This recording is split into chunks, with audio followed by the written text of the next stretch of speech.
പ്രിയപ്പെട്ട വിദ്യാർത്ഥികളെ, പുതിയ അക്കൗണ്ടിംഗ് ക്ലാസ്സിലേക്ക് എല്ലാവർക്കും സ്വാഗതം. കഴിഞ്ഞ ക്ലാസ്സുകളിൽ നമ്മൾ പരിചയപ്പെട്ടത് നോട്ട് ഫോർ പ്രോഫിറ്റ് ഓർഗനൈസേഷന്റെ അക്കൗണ്ടിങ്ങിന്റെ കാര്യങ്ങളെ കുറിച്ചാണ് നമ്മൾ പരിചയപ്പെട്ടത്. ഇനി നമുക്ക് അക്കൗണ്ടിങ്ങിൽ ഇനി 4 ചാപ്റ്റേഴ്സ് ആണുള്ളത്. ഈ 4 ചാപ്റ്റേഴ്സും ഒന്ന് മറ്റൊന്നുമായിട്ട് കണക്റ്റഡ് ആണ്. ഇതില് നിങ്ങൾ കഴിഞ്ഞ വർഷത്തില് നിങ്ങൾ ബിസിനസ് സ്റ്റഡീസിൽ നിങ്ങൾ പഠിച്ച ഒരു മേഖലയാണ് പാർട്ട്ണർഷിപ്പ് എന്നുള്ളത്, പങ്കാളിത്ത ബിസിനസ്. അപ്പൊ ആ ഒരു പാർട്ട്ണർഷിപ്പിന്റെ അക്കൗണ്ടിംഗ് കാര്യങ്ങൾ അല്ലെങ്കിൽ അക്കൗണ്ടിംഗ് എങ്ങനെയാണ് ചെയ്യേണ്ടത് എന്നുള്ളതാണ് ഇന്ന് നമ്മൾ പഠിക്കേണ്ടത്. അപ്പൊ അതില് പാർട്ട്ണർഷിപ്പിലെ 4 കാര്യങ്ങളെ കുറിച്ചാണ് നമ്മൾ ഈ +2 തലത്തിൽ നമ്മുടെ സെക്കൻഡ് ഇയറിൽ നമുക്ക് പഠിക്കാനുള്ളത്. ഒന്ന്, പാർട്ട്ണർഷിപ്പ് അക്കൗണ്ടിങ്ങിന്റെ ബേസിക് കൺസെപ്റ്റ് എന്നുള്ളത്, അതായത് എന്താണ് പാർട്ട്ണർഷിപ്പ്, എന്തെല്ലാം കാര്യങ്ങളാണ് അതിൽ ശ്രദ്ധിക്കേണ്ടത് എന്നീ കാര്യങ്ങളെ കുറിച്ചാണ്. രണ്ടാമതായിട്ട്, പുതിയ ഒരു പാർട്ട്ണർഷിപ്പിലേക്ക് അല്ലെങ്കിൽ പുതിയൊരു പാർട്ട്ണർഷിപ്പ് തുടങ്ങിയതിനു ശേഷം അതിലേക്ക് പുതിയ ഒരു പാർട്ട്ണറെ ആഡ് ചെയ്യുമ്പോൾ എന്താ കാര്യങ്ങളാണ് ശ്രദ്ധിക്കേണ്ടത്. അടുത്തത്, ഒരു പാർട്ട്ണർഷിപ്പിൽ നിന്നും ഒരാള് റിട്ടയർ ചെയ്യുകയോ അല്ലെങ്കിൽ മരിക്കുകയോ ചെയ്താൽ അപ്പോൾ ഉള്ള ട്രീറ്റ്മെന്റുകൾ എങ്ങനെയൊക്കെയാണ്. അതുപോലെ ഒരു പാർട്ട്ണർഷിപ്പ് പിരിച്ചെടുക്കുക, ഡിസൊല്യൂഷൻ ഓഫ് പാർട്ട്ണർഷിപ്പ്, ഓക്കെ, അതെങ്ങനെയാണ് നടപ്പിലാക്കുക, അല്ലെങ്കിൽ ആ സമയത്തുള്ള അക്കൗണ്ടിംഗ് ക്രമീകരണങ്ങൾ എന്തൊക്കെയാണെന്നുള്ളത്. ഈ 4 കാര്യങ്ങളാണ് അടുത്ത 4 ചാപ്റ്ററുകളായി നമുക്ക് പഠിക്കാനുള്ളത്. അപ്പോ പാർട്ട്ണർഷിപ്പിന്റെ ബേസിക് കൺസെപ്റ്റുകൾ എന്തൊക്കെയാണ്, അതുപോലെ അഡ്മിഷൻ ഓഫ് എ പാർട്ട്ണർ, അതുപോലെ retirement and death of A partner, അതുപോലെ ഡിസൊല്യൂഷൻ ഓഫ് പാർട്ട്ണർഷിപ്പ്. ഈ 4 കാര്യങ്ങളാണ് നമ്മൾ പഠിക്കാൻ പോകുന്നത്. അതില് ഇന്ന് നമ്മൾ പഠിക്കുന്ന രണ്ടാമത്തെ ചാപ്റ്റർ, ഇപ്പൊ നമ്മൾ ഒന്നാമത്തെ chapter not for profit organisation ആയിരുന്നു. രണ്ടാമത്തെ ചാപ്റ്റർ വരുന്നത് accounting for partnership basic concept. Accounting for partnership basic concept. നമ്മുടെ പാർട്ട്ണർഷിപ്പ് അക്കൗണ്ടിങ്ങിനെ കുറിച്ചുള്ള ബേസിക് ആയിട്ടുള്ള കാര്യങ്ങളാണ് നമ്മൾ ഈ ചാപ്റ്ററിൽ പഠിക്കാൻ പോകുന്നത്. അപ്പൊ അതിൽ നമ്മൾ ആദ്യമായിട്ട് നമ്മൾ പരിചയപ്പെടാൻ പോകുന്നത് ഒരു ആക്ട് ആണ്, പാർട്ട്ണർഷിപ്പ് ആക്ട് 1932, 1932 പാർട്ട്ണർഷിപ്പ് ആക്ട് എന്നുള്ളത്. ഒരുപക്ഷെ നിങ്ങൾ കഴിഞ്ഞ വർഷത്തിലോ അല്ലെങ്കിൽ ഈ വർഷം നമ്മുടെ ബിസിനസ് സ്റ്റഡീസിലോ ഒക്കെ നിങ്ങൾ പരിചയപ്പെട്ടിട്ടുണ്ടാവാം. കമ്പനീസ് ആക്ട് ഉണ്ട്. കമ്പനീസ് ആക്ട് 1956 ഉണ്ട്. അതിന് പുതുക്കിയത് കമ്പനീസ് ആക്ട് 2013 ഉണ്ട്. ഓക്കെ, ഇതൊക്കെ ആക്ടുകളാണ്. ആ ആക്ടിൽ എന്ത് പറയുന്നുണ്ട്, ഓരോ കാര്യങ്ങളും എങ്ങനെയാണ് അതാത് സ്ഥാപനങ്ങളിൽ നിർവഹിക്കേണ്ടത് എന്നുള്ള കാര്യങ്ങളെ കുറിച്ച് അതിൽ പ്രതിപാദിക്കുന്നുണ്ട്. അപ്പൊ ഇവിടെ നമ്മള് പാർട്ട്ണർഷിപ്പ് ആക്ട് 1932, ഓക്കെ, അത് നിങ്ങളത് മനസ്സിൽ വെക്കുക, ആ ഒരു കാര്യം. ഇനി നമുക്ക് അറിയേണ്ടത് എന്താ വെച്ചാല് എന്താണ് പാർട്ട്ണർഷിപ്പ് എന്നുള്ളത്, എന്താണ് പാർട്ട്ണർഷിപ്പ് ബിസിനസ് എന്നുള്ളത്. ഇപ്പൊ നിങ്ങൾക്ക് എല്ലാവർക്കും അറിയാം, പാർട്ട്ണർഷിപ്പ് എന്ന് പറഞ്ഞാൽ എന്താ, പങ്കാളിത്ത ബിസിനസ് ആണ് അല്ലെ. 2-ലധികം പേര് ചേർന്നുണ്ടാവുന്ന ബിസിനസിനെ നമ്മൾ ഇത് പറയാ പാർട്ട്ണർഷിപ്പ് ബിസിനസ് എന്ന് പറയുന്നത്. ഓക്കെ, അപ്പൊ നമുക്ക് അതിന്റെ ഡെഫിനിഷൻ ഒന്ന് നോക്കാം അല്ലെ.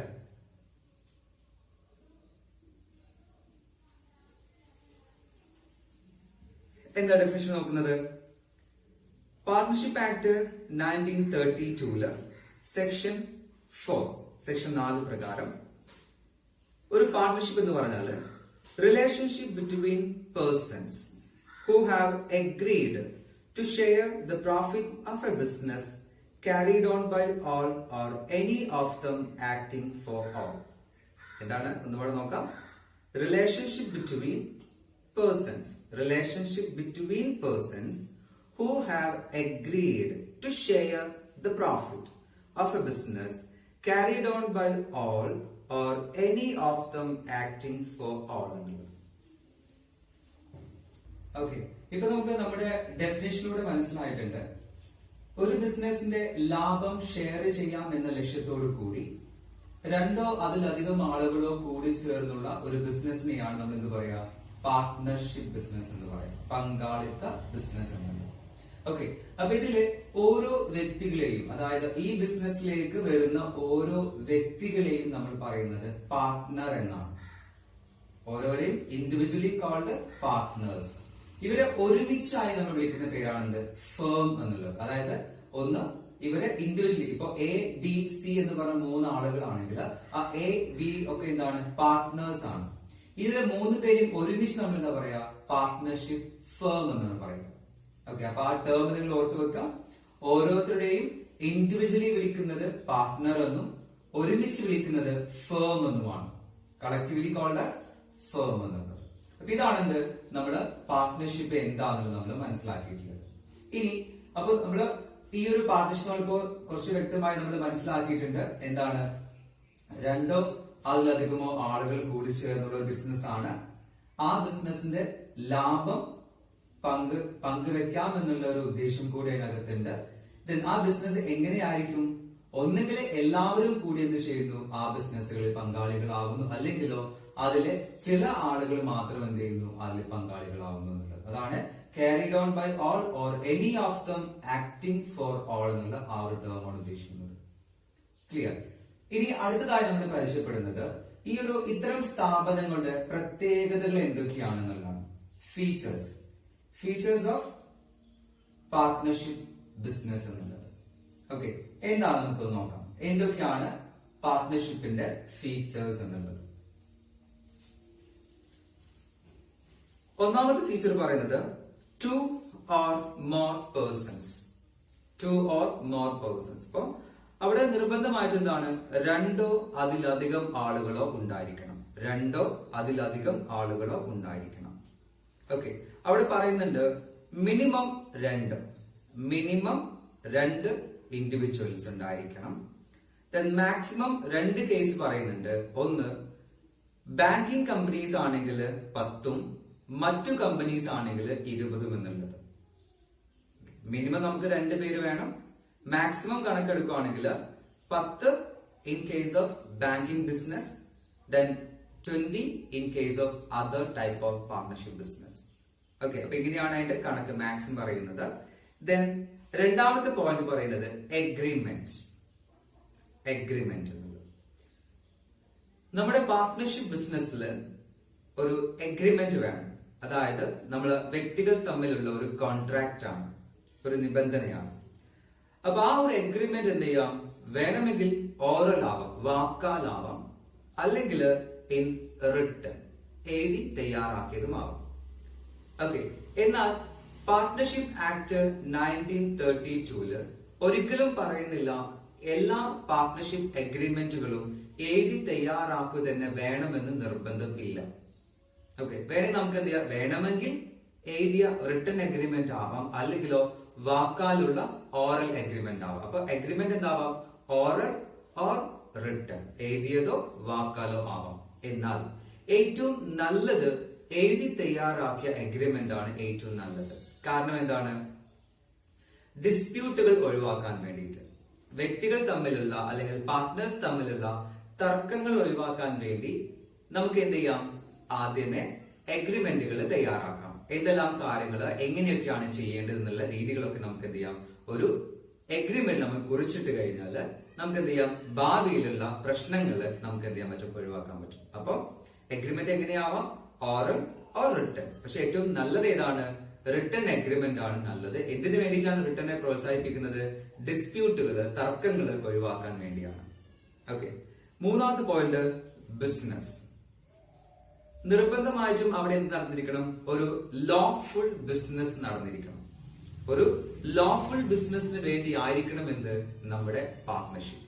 ഒരു ലോഫുൾ ബിസിനസിന് വേണ്ടി ആയിരിക്കണം എന്ത്? നമ്മുടെ പാർട്ട്ണർഷിപ്പ് എന്നുള്ളത്. ഓക്കെ, അപ്പോ ഇപ്പൊ ഒരാള് എന്താ പറയാ, 2 വ്യക്തികൾ കൂടിയിട്ട് ഒരു ലാൻഡ് പർച്ചേസ് ചെയ്തു. 2 വ്യക്തികൾ കൂടി ലാൻഡ് പർച്ചേസ് ചെയ്തു. പക്ഷെ അതെന്താണ്? ആ ലാൻഡ് പർച്ചേസ് അവരെ ഓണേഴ്സ് മാത്രമാണ്, അവരെന്തല്ല അതിന്റെ പാർട്ട്നേഴ്സ് അല്ല. എന്നാൽ ഭൂമി വാങ്ങുന്നു, അതുപോലെ വിൽക്കുകയും ചെയ്യുന്നു. ഓക്കെ, അങ്ങനെയാണെങ്കിൽ അവർ ആ ഭൂമി വാങ്ങുന്നത് വിൽക്കാൻ വേണ്ടി, ഒരു ബിസിനസ് പർപ്പസിന് വേണ്ടിയാണ് വാങ്ങിയത് എന്നുണ്ടെങ്കിൽ അപ്പൊ നമുക്ക് എന്ത് ചെയ്യാം? അത് പാർട്ട്നേഴ്സ് അല്ലെങ്കിൽ പാർട്ട്ണർഷിപ്പ് ആയിട്ട് കണക്കാക്കാം. അപ്പൊ നിർബന്ധമായിട്ടും പാർട്ട്ണർഷിപ്പ് ആവണമെന്നുണ്ടെങ്കിൽ അവിടെ എന്ത് നടന്നിരിക്കണം? ഒരു ബിസിനസ്. ആ ബിസിനസ് എങ്ങനെയായിരിക്കണം? ഒരു ലോഫുൾ ബിസിനസ് ആയിരിക്കും വേണം.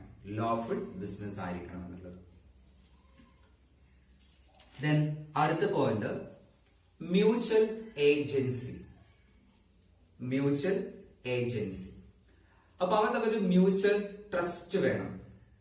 ഓക്കെ, ഒരു വിശ്വാസം ഉണ്ടായിരിക്കണം അതിന്റെ ഉള്ളിൽ, ഒരു മ്യൂച്വൽ ട്രസ്റ്റ് ഉണ്ടായിരിക്കണം പാർട്ട്ണർഷിപ്പില്. ഇവിടെ പറയുന്നത് എന്താ വെച്ചാല് ഓരോ പാർട്ട്നേഴ്സും എന്താണ്, പ്രിൻസിപ്പളുമാണ്, അതുപോലെ എന്താണ് ഏജന്റുമാണ്. പ്രിൻസിപ്പാളാണ്, അതുപോലെ എന്താണ് ഏജന്റുമാണ്. അതായത് ഒരു പാർട്ട്ണർ ചെയ്ത പ്രവൃത്തിക്ക് എന്താണ് മറ്റൊരു പാർട്ട്ണർ എന്താണ് ലയബിൾ ആണ് എന്നർത്ഥം.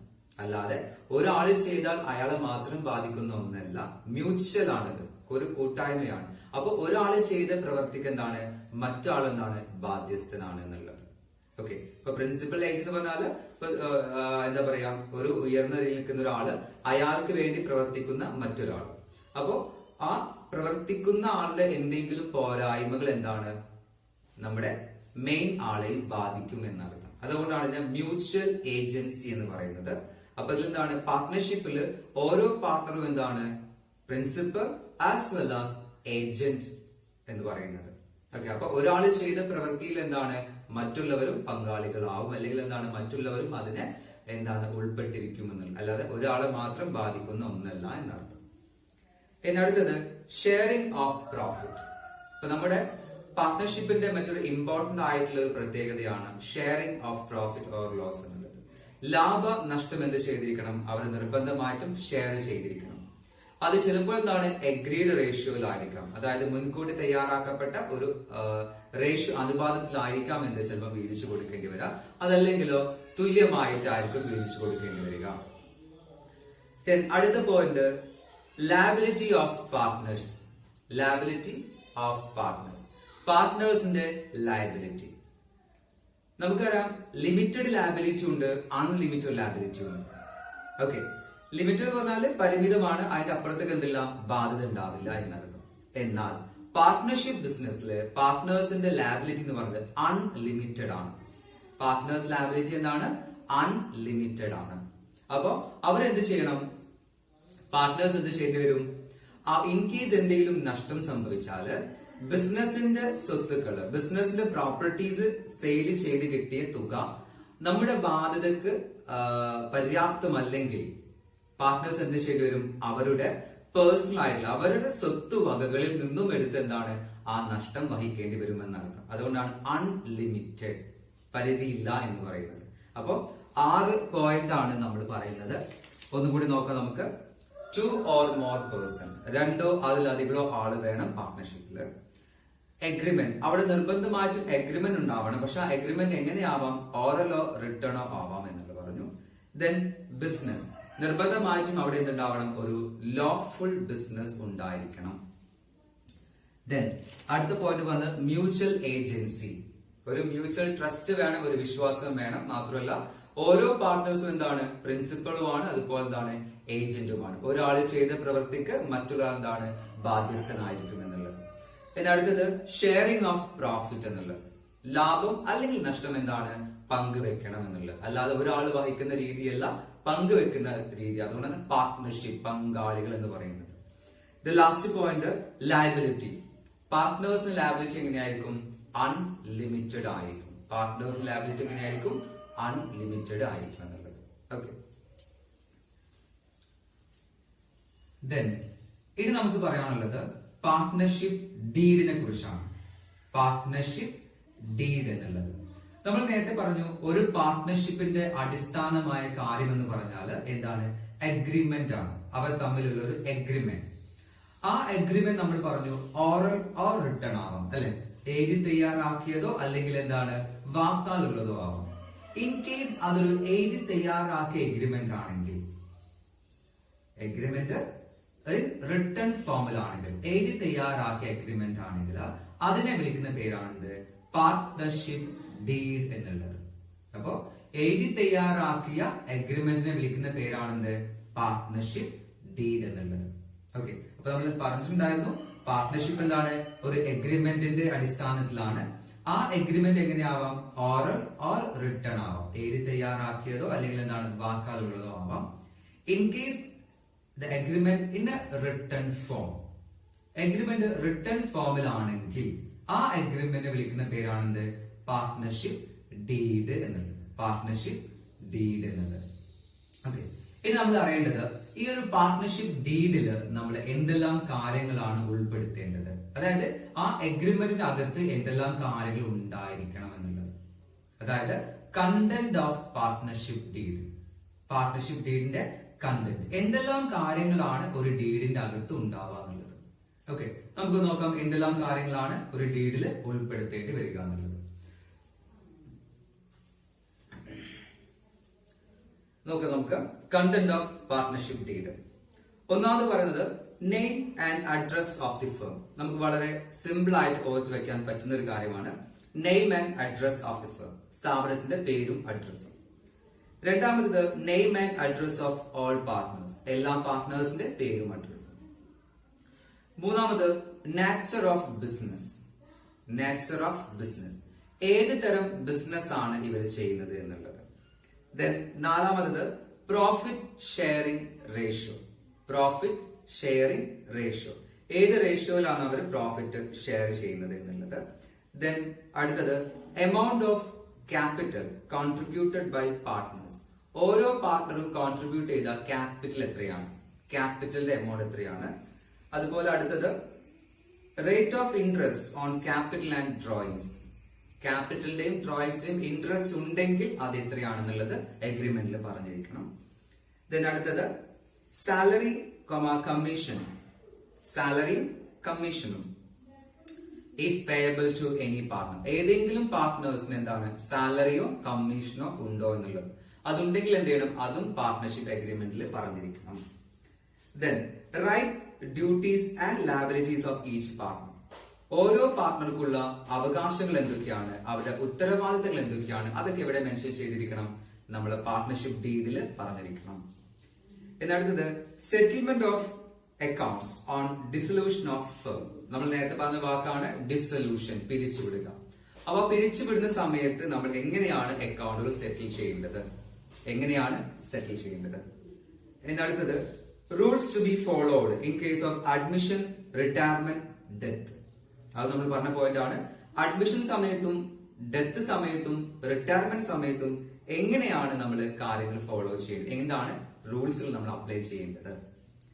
ദെൻ അടുത്തൊരു point operation of bank account. പാർട്ട്ണർഷിപ്പിന്റെ ബാങ്ക് അക്കൗണ്ട് എങ്ങനെയാണ് ഓപ്പറേറ്റ് ചെയ്യേണ്ടത്, സിംഗിൾ ആയിട്ടാണോ അതിൽ എല്ലാവരും കൂടി ജോയിന്റ് അക്കൗണ്ട് ആണോ, ആരാണ് അതിന്റെ ഒരു കാര്യങ്ങൾ ഏറ്റെടുക്കേണ്ടത് എന്നുള്ള കാര്യങ്ങളൊക്കെ ഇവിടെ പറഞ്ഞിരിക്കണം, എഗ്രിമെന്റിൽ പറഞ്ഞിരിക്കണം. അപ്പൊ എന്താ വെച്ചാല് നമ്മുടെ പാർട്ട്ണർഷിപ്പിന്റെ A to Z കാര്യങ്ങൾ എവിടെ ഉണ്ടായിരിക്കണം, പാർട്ട്ണർഷിപ്പ് ഡീലിൽ ഉണ്ടായിരുന്നു. അപ്പൊ എന്തെങ്കിലും ഒരു കാര്യങ്ങൾ നമുക്ക് അതിലൊരു ചോദ്യചിഹ്നം വന്നാൽ നമ്മൾ എവിടെയാ നോക്കേണ്ടത്, പാർട്ട്ണർഷിപ്പ് ഡീഡിൽ നമ്മൾ എന്ത് പറഞ്ഞിട്ടുണ്ട് അതിനെ കുറിച്ച്, അതാണ് നമ്മൾ ചെക്ക്ഔട്ട് ചെയ്യേണ്ടത്. അപ്പൊ അത് നോക്കിയിട്ട് നമ്മൾ കാര്യങ്ങൾ മനസ്സിലാക്കാൻ വേണ്ടി. അപ്പൊ വളരെ സിമ്പിൾ ആയിട്ടുള്ള പോയിന്റുകളാണ്.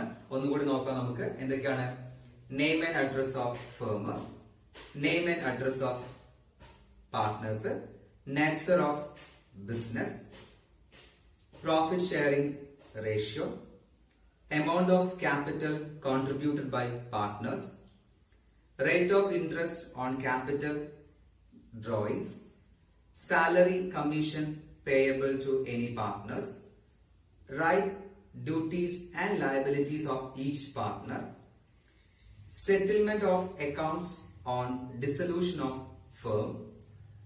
അടുത്തത് rules to be followed in case of admission, retirement and death. Last point operation of bank account. Okay, അപ്പൊ നമ്മളിപ്പോ പരിചയപ്പെട്ടത് പാർട്ട്ണർഷിപ്പ് ഡീഡ് എന്താണ്, ആ പാർട്ട്ണർഷിപ്പിൽ ഉണ്ടായിരിക്കേണ്ട കണ്ടന്റുകൾ എന്തൊക്കെയാണെന്ന് പറഞ്ഞു. അപ്പൊ ഒരുവിധം എന്തെല്ലാം കാര്യങ്ങളെ കുറിച്ചാണോ പാർട്ട്ണർഷിപ്പിൽ നമ്മൾ പ്രതിപാദിക്കുന്നത്, ആ കാര്യങ്ങളെല്ലാം എവിടെ ഉണ്ടായിരിക്കണം, പാർട്ട്ണർഷിപ്പ് ഡീഡിൽ പറഞ്ഞിരിക്കണം. പക്ഷെ നമുക്കൊരു കാര്യം അതിൽ ഓർത്ത് വെക്കാം, പാർട്ട്ണർഷിപ്പ് ഡീഡ് എന്തല്ല നിർബന്ധമുള്ള ഒരു കാര്യമല്ല. വേണമെങ്കിൽ എന്ത് ചെയ്യാം, എഴുതി തയ്യാറാക്കണം എന്നില്ല. വേണമെങ്കിൽ എഴുതി തയ്യാറാക്കിയാൽ മതി, അല്ലെങ്കിൽ എന്താണ് വാക്കാൽ മതി. പക്ഷെ ഭാവിയിൽ പ്രശ്നങ്ങൾ ഇല്ലാതിരിക്കാൻ വേണ്ടിയാണ് നമ്മൾ എന്ത് ചെയ്യുന്നത്, റിട്ടേൺ ഫോമിലേക്ക് മാറ്റുന്നത്. അങ്ങനെ എഴുതി തയ്യാറാക്കിയതാണെങ്കിൽ അതിനെയാണ് നമ്മൾ എന്ത് പേര് വിളിക്കുക, പാർട്ട്ണർഷിപ്പ് ഡീഡ് എന്ന് വിളിക്കുക. അപ്പൊ നമ്മൾ പറഞ്ഞു എല്ലാ കാര്യങ്ങളും എന്തിനെ അടിസ്ഥാനമാക്കിയാണ്, ഡീഡിനെ അടിസ്ഥാനമാക്കിയാണ് പാർട്ട്ണർഷിപ്പ് പ്രവർത്തിക്കേണ്ടത് എന്നുള്ളത്. അപ്പൊ ഒരു കാര്യം, അവിടെ ഒരു എഗ്രിമെന്റ്, അതായത് ഒരു പാർട്ണർഷിപ്പ് ഡീഡ് ഇല്ല എന്ന് വിചാരിക്കുക. അതായത് ഒരു റിട്ടേൺ എഗ്രിമെന്റ് ഇല്ല. അപ്പൊ എങ്ങനെയാവും? ഓറൽ എഗ്രിമെന്റ് ആവും, വാക്കാലാവും അല്ലെ. അപ്പൊ നമുക്കറിയാം വാക്കുകൾ എന്താണ് പറഞ്ഞ ഒരു പക്ഷെ മാറ്റാം നമുക്ക് അല്ലെ. കാരണം എന്താ? കാരണം നമ്മൾ തുടക്കത്തിൽ പറഞ്ഞിട്ടുണ്ടായിരുന്നു ഇൻട്രസ്റ്റ് തരാമെന്ന് പറഞ്ഞു, പിന്നെന്തായി?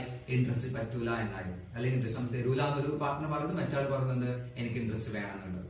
ദെൻ ഒരാൾ പറഞ്ഞു എന്താണ് ഡ്രോയിങ്സ് വേണമെന്ന് പറഞ്ഞു, അല്ലെങ്കിൽ ഡ്രോയിങ്സ് ഇത്ര എമൗണ്ട് വരെ പിൻവലിക്കാനുള്ള അവകാശം വേണമെന്ന് പറഞ്ഞു. മറ്റാൾ പറയുന്നത് അത് പറ്റൂല എന്ന് പറയുന്നു. അപ്പൊ ഇങ്ങനെയൊക്കെയുള്ള തർക്കങ്ങൾ ഒരു പക്ഷെ വരാൻ ചാൻസ് ഉണ്ട് അല്ലെ. അപ്പൊ നമ്മൾ അറിയാൻ പോകുന്ന അടുത്ത ഏരിയ ഇതാണ് ആബ്സെൻസ് ഓഫ് പാർട്ട്ണർഷിപ്പ് ഡീഡ്. ഒരു പാർട്ട്ണർഷിപ്പില് പാർട്ട്ണർഷിപ്പ് ഡീഡ് ഇല്ലെങ്കിൽ നമ്മൾ എന്തെല്ലാം ചെയ്യേണ്ടി വരും? ബിസിനസ്സില് പാർട്ട്ണർഷിപ്പ് ഡീഡ് ഇല്ലെങ്കിൽ, അതായത് ഒരു റിട്ടേൺ എഗ്രിമെന്റ് ഇല്ലെങ്കിൽ നമ്മൾ കാര്യങ്ങൾ എങ്ങനെയാണ് ചെയ്യേണ്ടത് എന്നുള്ളത് നമുക്ക് നോക്കാം. എന്തൊക്കെയാണ് കാര്യങ്ങൾ, അതെങ്ങനെയാണ് ഡീൽ ചെയ്യാന്ന് കൂടി നോക്കാം. നോക്കാം.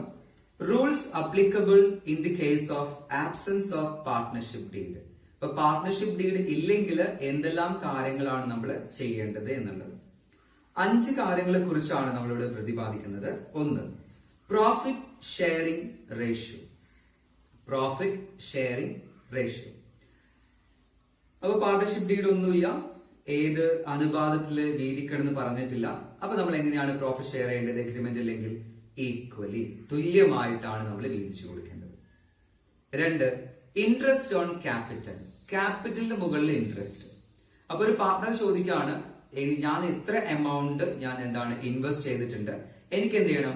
10% ഇൻട്രസ്റ്റ് വേണം അതിന് മുകളിൽ, അല്ലെങ്കിൽ 5% ഇൻട്രസ്റ്റ് വേണം എന്നൊക്കെ ചോദിക്കാണ്. അപ്പൊ എന്ത് ചെയ്യണ്ട? എഗ്രിമെന്റ് ഇല്ലെങ്കിൽ എന്ത് ചെയ്യണ്ട? ഒരു ഇൻട്രസ്റ്റും കൊടുക്കണ്ട. സോ എന്ത് ചെയ്യാ? നോ. അപ്പോ ഇൻട്രസ്റ്റും ക്യാപിറ്റൽ എന്താണ്? ഇല്ല. അടുത്തത് ഇൻട്രസ്റ്റ് ഓൺ ഡ്രോയിങ്സ്. നേരത്തെ ക്യാപിറ്റൽ പറഞ്ഞ പോലെ ഇൻട്രസ്റ്റ് ഓൺ ഡ്രോയിങ്സ്. ഇപ്പൊ നമ്മുടെ ബിസിനസ്സിന് ഒരു പാർട്ട്ണർ എന്താണ് ഇടയ്ക്കിടെ ധാരാളം എമൗണ്ട് ഇങ്ങനെ വിഡ്രോ ചെയ്യുന്നുണ്ട്, പിൻവലിക്കുന്നുണ്ട്. അപ്പൊ മറ്റേ പാർട്ട്ണർ പറയാണെന്ത്? ഇത് നടക്കില്ല, നിങ്ങൾ പിൻവലിക്കുന്നതിന് ഇൻട്രസ്റ്റ് അടക്കണം എന്ന് പറയാണ്. അപ്പൊ എന്നാൽ അവിടെ പാർട്ട്ണർഷിപ്പ് ഡീഡ് ഇല്ല എന്നുണ്ടെങ്കിൽ അവിടെ എന്തില്ല? നമുക്ക് ഇൻട്രസ്റ്റ് ചാർജ് ചെയ്യാനുള്ള ഓപ്ഷൻ ഇല്ല. അപ്പോ ഇൻട്രസ്റ്റ് ഓൺ ഡ്രോയിങ്സ് എന്താണ്? നോ. ഇൻട്രസ്റ്റ് ഓൺ ഡ്രോയിങ്സും ഇല്ല. 4. Remuneration of partners. Remuneration of partner, അതായത് സാലറി ആയിട്ടോ കമ്മീഷൻ ആയിട്ടോ എന്തെങ്കിലും കൊടുക്കണം. അതായത് ഒരു പാർട്ട്ണർ പറയാണ് ഞാനാണ് ബിസിനസ്സിലെ എല്ലാ കാര്യങ്ങളും ഞാനാണ് ചെയ്യുന്നത്, അതുകൊണ്ട് എന്താണ് എനിക്ക് സാലറി വേണം, അല്ലെങ്കിൽ എനിക്ക് കമ്മീഷൻ വേണമെന്ന് പറയാം. അപ്പോ സാലറി ഓർ കമ്മീഷൻ എന്ത് റെമ്യൂണറേഷൻ ചോദിച്ചാലും എഗ്രിമെന്റിന്റെ അഭാവത്തിൽ നിങ്ങൾ എന്ത് ചെയ്യേണ്ട? ഒരു റെമ്യൂണറേഷനും കൊടുക്കേണ്ടതില്ല. അപ്പോ റെമ്യൂണറേഷൻ എന്താണ്? നോ, അതും ഇല്ല എന്നുള്ളത്. Last point interest on loan. ഒരു പാർട്ണർ എന്ത് ചെയ്യുന്നു? അയാളുടെ ക്യാപിറ്റലിന് പുറമെ ഒരു ലോൺ ആയിട്ട് നമ്മുടെ സ്ഥാപനത്തിലേക്ക് തന്നിട്ടുണ്ടെങ്കിൽ, അതാണ് ശരിക്കും ശ്രദ്ധിക്കുക, ക്യാപിറ്റൽ അല്ല, ക്യാപിറ്റലിന് പുറമെ ലോൺ അയച്ച് വല്ലതും ബിസിനസ്സിലേക്ക് തന്നിട്ടുണ്ടെങ്കിൽ ആ ലോണിന്റെ മുകളിൽ ഇൻട്രസ്റ്റ് കൊടുക്കണോ വേണ്ടയോ എന്നുള്ളതാണ്. Interest on loan. ഇപ്പൊ ഒരാൾ പറയാണ് ഞാൻ ഇത്ര എമൗണ്ട് ഞാൻ തന്നിട്ടുണ്ട്, അതുകൊണ്ട് എനിക്ക് 10% ഇൻട്രസ്റ്റ് വേണമെന്ന് പറയാണ്. എന്ത് ചെയ്യണ്ട? 10% കൊടുക്കേണ്ട ആവശ്യമില്ല. അവിടെ കൊടുക്കേണ്ടത് 6% മാത്രമാണ്. എത്ര കൊടുക്കേണ്ടത്? ഇൻട്രസ്റ്റ് ഓൺ ലോൺ ആണെങ്കിൽ 6% കൊടുക്കേണ്ടത്. ഓക്കെ, അപ്പൊ ഒന്നുകൂടി നോക്കാം നമുക്ക് 5 പോയിന്റുകൾ. Rules applicable in the case of absence of partnership deed. ഒരു പാർട്ണർഷിപ്പ് ഡീഡ് ഇല്ല എന്നുണ്ടെങ്കിൽ അവിടെ നമ്മൾ കാര്യങ്ങൾ എങ്ങനെയാണ് ചെയ്യേണ്ടത് എന്നുള്ളത്. 1. പ്രോഫിറ്റ് ഷെയറിംഗ് റേഷ്യോ എങ്ങനെയായിരിക്കണം? Equally. Interest on capital. Capital interest എങ്ങനെയായിരിക്കണം? നോ, ക്യാപിറ്റൽ ഇൻട്രസ്റ്റ് കൊടുക്കേണ്ടതില്ല. Interest on drawings. ഡ്രോയിങ്സിന് മേലെ ഇൻട്രസ്റ്റ് നമ്മൾ ഈടാക്കേണ്ടതില്ല. നോ. റെമ്യൂണറേഷൻ ഓഫ് പാർട്ട്നേഴ്സ് എന്ത് ചെയ്യേണ്ട? ഒരു റെമ്യൂണറേഷനും കൊടുക്കേണ്ട. സാലറി ആയിട്ടോ കമ്മീഷൻ ആയിട്ടോ കൊടുക്കേണ്ടതില്ല. അതും എന്താണ്? No. And interest on loan. എത്ര കൊടുത്താൽ മതി? 6% എന്നുള്ളത്.